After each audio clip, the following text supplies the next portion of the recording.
Eye on South Asia is brought to you by Wells Fargo. Wells Fargo, together we'll go far.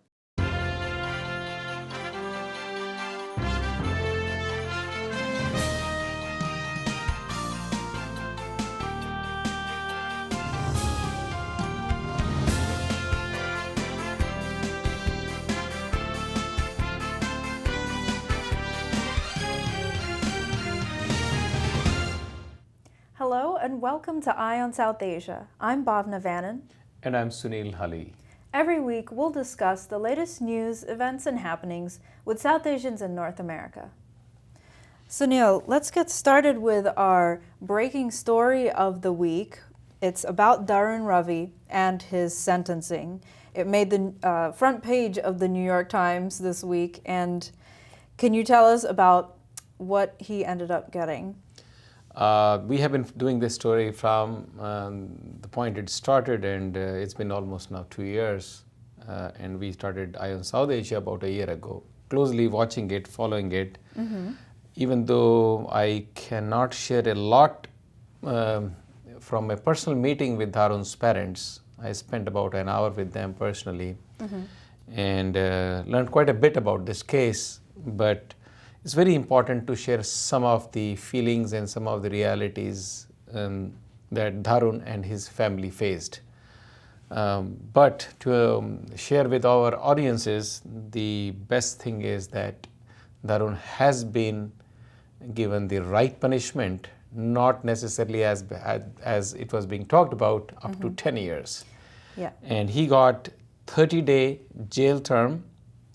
He got 300 hours of community service, and then he got $10,000 fine and a counseling on cyberbullying and alternate lifestyles. Right. I think that's a very fitting punishment because it allows him to actually learn about his mistake and possibly educate others as well. Because a 10-year sentence is, even the prosecution was not arguing for that maximum sentence.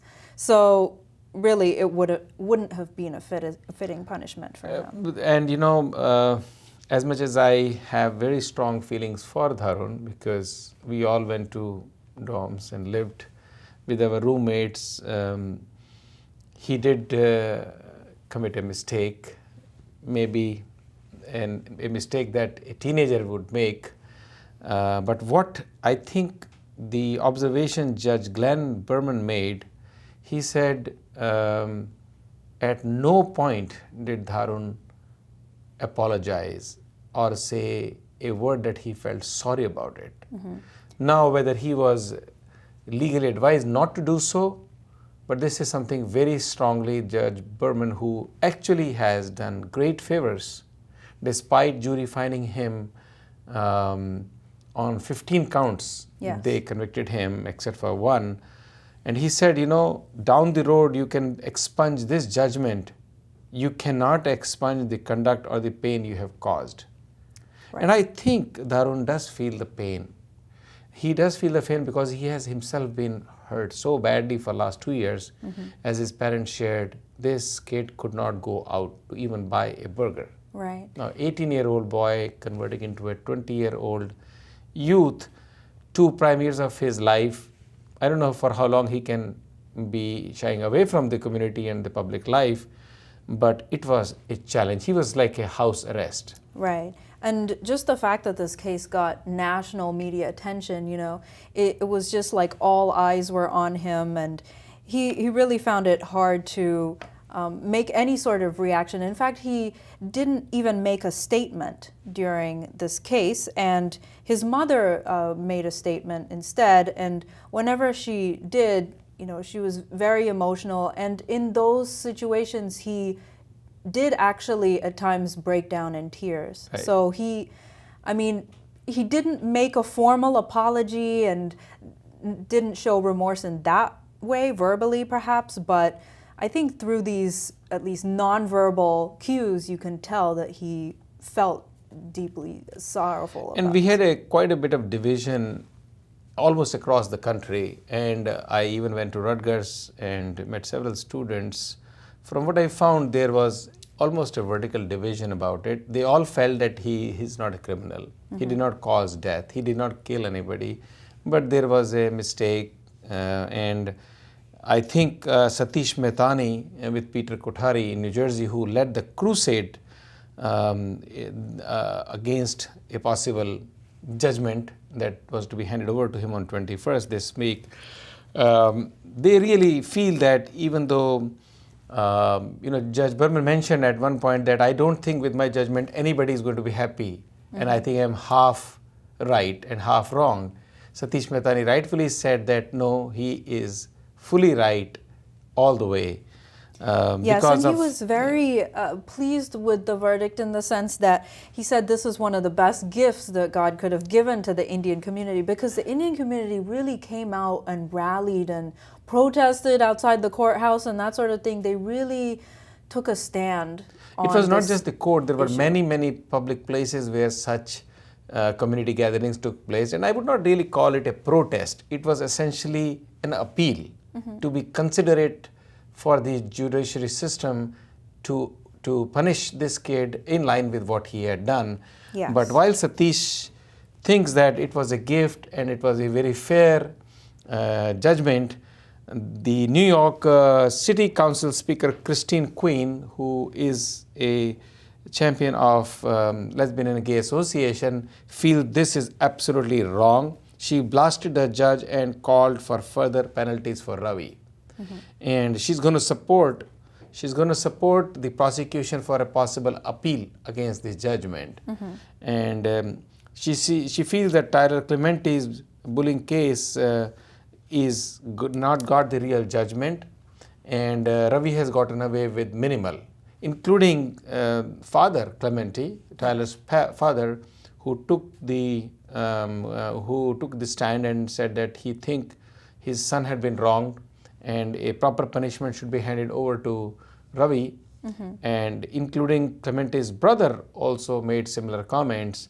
I think there is still some kind of a vertical division in the community, in the society out there. Now, whether it's like political, because this year happens to be an election year, and many people are making this a good example to stand for lesbian and gays, Right. and stop the bullying against them. Yes. And using this as a classic case. Yes, and although there is this very vocal person who's speaking out against this, Christine Quinn, a lot of gay activists are actually saying that Dharun Ravi did not deserve 10 years. They're saying that, they recognize he was not a hater of gays, and so they're saying, listen, this sort of sentence that he's received, which counsels him about cyberbullying and just alternate lifestyles, I mean, that's a more fitting punishment than just throwing someone in jail. Yeah,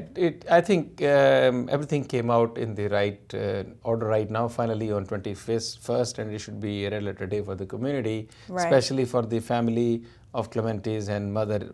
Very devastated. Father was holding his emotions. They were sitting with me for 1 hour, holding their emotions, but I think they were devastated for them last 2 years. The whole family went through a lot. And there Yes. is only one more good silver lining to this punishment, even though it says 30 days, it's actually 20 days, because if he conducts well, which he must conduct for the rest of his life very well, Right. he will get a 10-day credit and he'll be out of jail in 20 For good days. behavior, exactly. Yeah. So So that is a relief for the community at large and for Dharun Ravi and his family. And I think that should end this case from our point of view, and hopefully keep everybody happy. Yes, But our hopefully heart so. goes out for Clementi also and his family. And there was a loss of life, and even the community every time met, they paid homage to him and Yes. prayed for him and his family. So moving on to the hardcore stories from Washington DC, Bhavna, it's about US, China and India, because Obama administration has been confronted by some kind of representation from India saying that after America withdraws from Afghanistan, is it going to be a control from Pakistan to reorganize, restructure, or handle the affairs of Afghanistan, which was almost 25, 30 years ago. And that is not exactly what India wants to see. And Obama administration has assured India that the withdrawal of the United States troops from Afghanistan does not mean Pakistan will call the shots. And they feel that they will keep an eye on it, they'll be very much involved with it, and other peacekeeping forces and the countries will be participating in the resurrection and refurbishing and renovation of Afghanistan and bringing peace to that country. Right. And in fact, Robert Blake, who has been quite vocal last few weeks, has expressed that India should not have any concern. They are unfounded, including Mrs. Hillary Clinton, who was in India recently, assured the Indian leaders not to worry on that front. They will not let the things go back and drag back into the same situation. Right. On the famous so-called nuclear deal, for which there was so much work done here, which has really not gone anywhere, U.S. Representative Steve Chabot, who is an Ohio Republican and chairman of House Foreign Relations Affairs Committee, Subcommittee on South Asia, he had a hearing last week, and he took up Robert Blake, who is, again, like I said, Assistant Secretary of State for South Asian Affairs, and wanted to know really nuclear liability, the nuclear liability law that Indian Parliament has passed actually stops the companies that were expecting to do the nuclear business in India, and that would have helped the U.S. economy also is in its way. So Robert Blake said, look, yes, of course, the liability law is still in its way, but there is a progress that has been made. Mrs. Clinton met with quite a few lawmakers, and they are working to streamline it and get this nuclear treaty into the right shape, and the companies and India get back into business. But it's not really gone far from where it was. Still, it is in a limbo.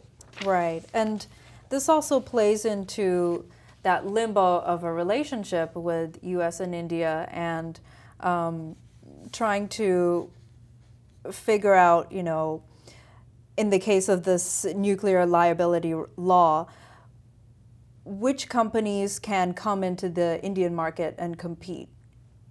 So True, that's also going to affect the general relationship. Look, everything between India and America is under the radar eye, and everybody is concerned to make sure it goes back on track. That's why Mrs. Clinton went to India, and so that doesn't slow down. And I hope this is also one of the things that is taken out as a deterrent so far.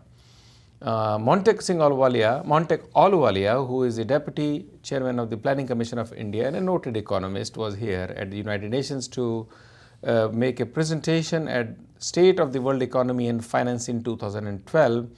He was very clear that in last few years until very recently, the meltdown, India has constantly been showing a progress of up to a rate of 9% growth. It has slowed down since, and it went down to about 7% or around that number, and they expected it to rebound. But again, he feels the developments of the European countries and the debt crisis, especially now in the Greece, it is a problem for any economy to rebound at a pace of, or go back to a pace of 9% or 8%. But Right. he assured that overall India will, and India certainly can grow at a pace of 8 to 9% over the next 20 years. But it's very, very important that the policies that guided the World Bank, the Monetary Organization, the United Nations, all the countries, it's very, very important that those same policies are not followed in toto. They should be adjusted, and the developed countries should be brought into the picture. Right, because typically when it comes to solving this crisis, it's been the developed countries that have taken the very aggressive measures. And like you said, the financial institutions need to account for the developing countries. And this slowdown has really caused a real spin for India's rupees, which is almost at 55 rupees to a one single dollar US dollar, which is a serious issue, and many are hoping that it should be stopped. and there is possibility of Reserve Bank of India coming into picture, because it hurts the Indian businesses in doing global businesses with global companies. They'll have to probably look for business inside, which is not good for us. Right. With that, we're going to continue this discussion right after the break, and we'll be right back on Eye on South Asia.